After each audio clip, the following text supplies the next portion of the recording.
এক হাতে কোচ আনচেলত্তির সই, অন্য হাতে বিচারকের আদেশ। বিপর্যয়ের মুখে ব্রাজিল ফুটবলের সর্বোচ্চ কর্তৃপক্ষ।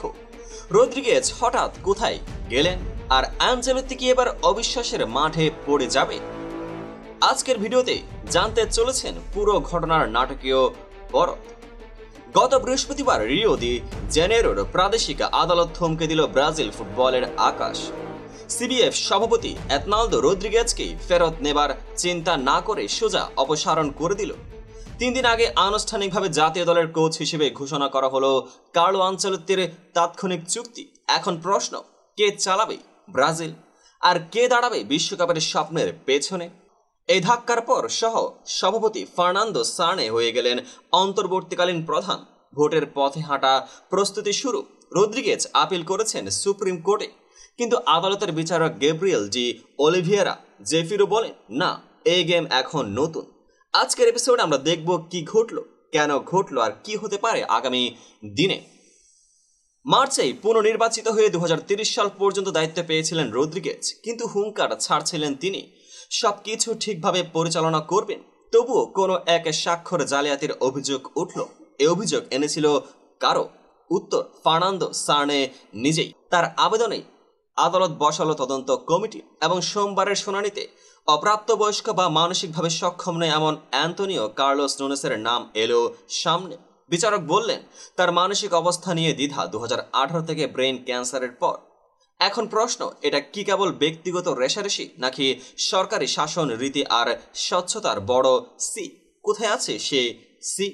অভিযোগ তো আইনসঙ্গত, কিন্তু রাজনৈতিক চক্রান্তের ছাপ মুছে ফেলা সহজ নয়।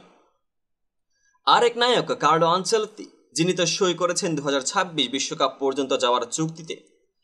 সার্নে বলেছেন, আমি তার সঙ্গে টাচ করব না, এই চুক্তি অক্ষুণ্ণ থাকবে। তাহলে কি রদ্রিগেজ চলে গেলেও আনচেলত্তি যাবে না? এটি আনুষ্ঠানিকভাবে বৈধ ঘোষণা করেছে সিবিএফ, কোচ এবং ফেডারেশনের সম্মতিতে। তবে রাজনৈতিক অস্থিরতা তো থামেনি। লোক মুখে চলছে ভয়ে ফিফা নিষেধাজ্ঞার হুমকি।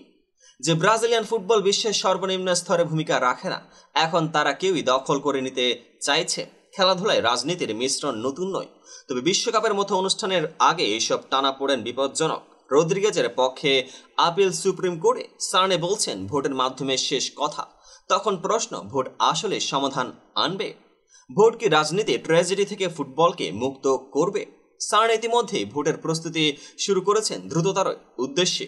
তিনি চান কোনো দফারোধী লড়াই না, শান্তিপূর্ণ নির্বাচন। কিন্তু নির্বাচনের মাঠ কি হবে সার্থক, এবং কে দাঁড়াবে প্রতিদ্বন্দ্বী রদ্রিগেজের? এই নাটকের শেষ পর্দায় দাঁড়িয়ে আছে ব্রাজিলিয়ান ফুটবল। দেশটির খেলা কি এই চক্রকে কাটিয়ে উঠে স্বচ্ছ শক্তিশালী প্রতিষ্ঠান হিসেবে ফিরে আসবে, নাকি রাজনীতির সার্কাসে মগন হয়ে চ্যাম্পিয়নদের স্বপ্ন ভেসে যাবে? একদিকে কোচ আনচেলত্তির ভবিষ্যৎ, অন্যদিকে ফিফার চোখে যে এখন অপেক্ষা নির্বাচন, আপিলের রায় আর আন্তর্জাতিক চাপ। এই 3 কাহিনীর মিলনে কি ঘটবে সেটা আগামী দিনগুলোতে ফুটবলের ইতিহাসে লেখা হবে। এই বিষয়টি নিয়ে আপনাদের কি মন্তব্য অবশ্যই কমেন্ট বক্সে জানাতে ভুলবেন না। এমন সব নিত্য নতুন ফুটবল ক্রিকেটের আপডেট পেতে চ্যানেলটিকে সাবস্ক্রাইব করুন, পেজটিকে ফলো করুন। দেখা হবে পরবর্তী আপডেটেড ভিডিওতে।